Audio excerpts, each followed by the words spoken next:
Why aren't all organisations using submeters? It seems really odd to me that more businesses have not installed these yet. In my experience at Stark, they save businesses time, energy and guesswork, and you can't be guessing if you're going to achieve net zero targets.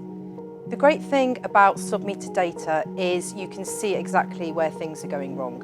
You can pinpoint accurately on a site where you're wasting energy and ultimately where you can be saving money.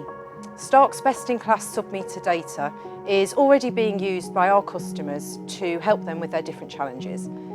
Our property manager customers use the data to recharge their tenants accurately using MID compliant meters. Our manufacturers use the data to target processes and equipment for failure or power factor inefficiencies.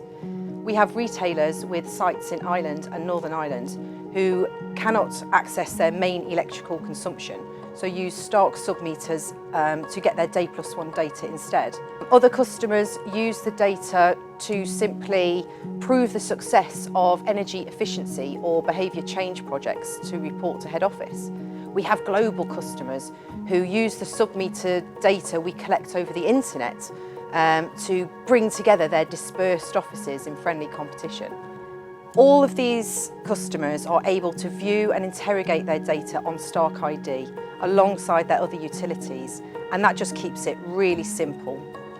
We have our own team of engineers who perform surveys, installation and maintenance, and various teams based here in Hawley who perform the data collection and other support services, and most importantly are on hand to help you get the most out of your new submeter data.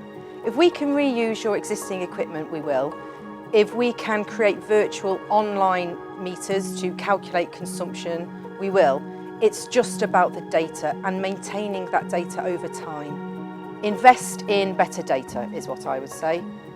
More insight equals more savings. And what more do you need?